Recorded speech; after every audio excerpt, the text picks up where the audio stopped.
Excuse me, Mr. And Mrs. McGuire? Hey! Oh, good, you two are up. Oh, finally, a doctor. What's going on? Did you have any news? How is she? Well, if she means the nurse, then on all accounts, she's as grumpy as ever. Yes, well, your daughter, she's doing just fine. The surgery was successful. She's breathing on her own, and she's even been eating. Thank you, doctor. That's a huge relief. Well, if you like that, you're going to love this. We think we might know what the cause of her condition is. Let me guess. Oh, no. Of course not. I'm blaming it on both of you. Well, you are the parents, aren't you? I mean, all genetic diseases are inherited through the parents, so it stands to reason that if your baby has a genetic disorder, she got it from one of you two. I don't understand. What disorder are we talking about? Neither of us looks like that. Well, no, that's what a recessive trait is. I suspect that you two are both carriers to this specific disease, and although neither of you showed the trait, you were able to pass it to your child. I'm sorry, what genetic disease exactly are we talking about? Oh, how silly of me to forget to tell you. We don't really know. What? Oh, the good news is you know the disease. The bad news is you don't know the disease. Well, hold on.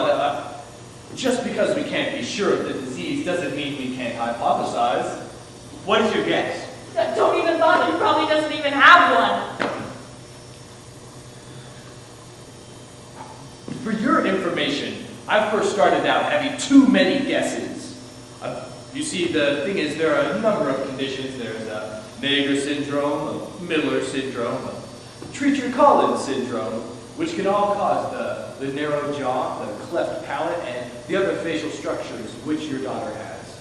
If they all look the same, how do we know which one she has?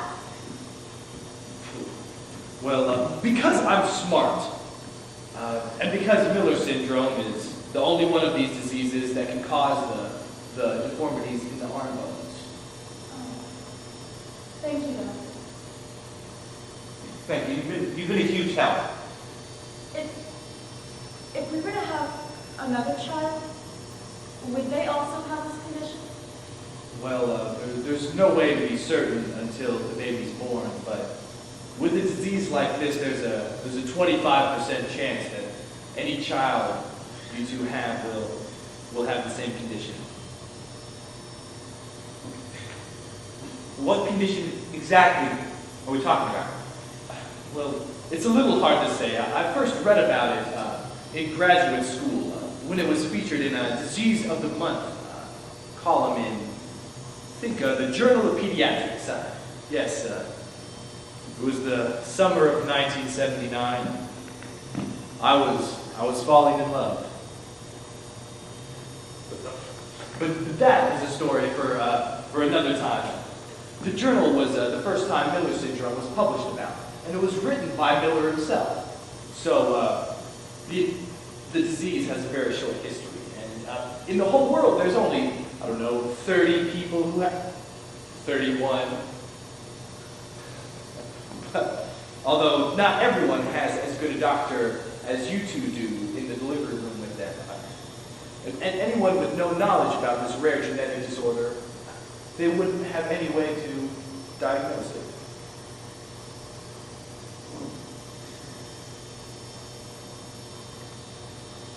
What makes you so qualified to diagnose it? I'm a doctor. Do you see my stethoscope? And I'm not specifically qualified to diagnose it, but I have something that can. Ta-da! DNA testing? How'd you know?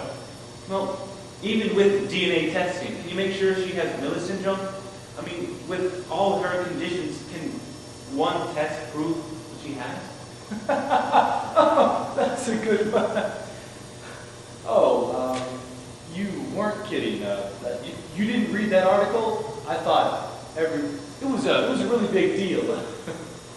Well. And? Oh, yes. Just in 2010, the gene for Miller syndrome was sequenced. A whole family, a mother, a father, and 2 affected children. They had their whole genome sequenced.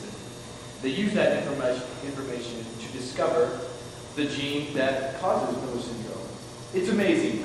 One single gene can cause all these changes. The DHODH gene.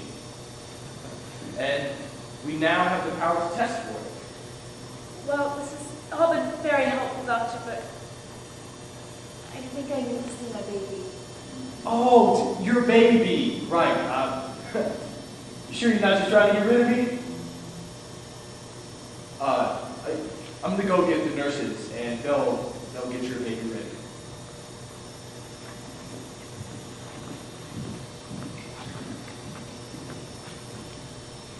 Are you sure you're ready for all this?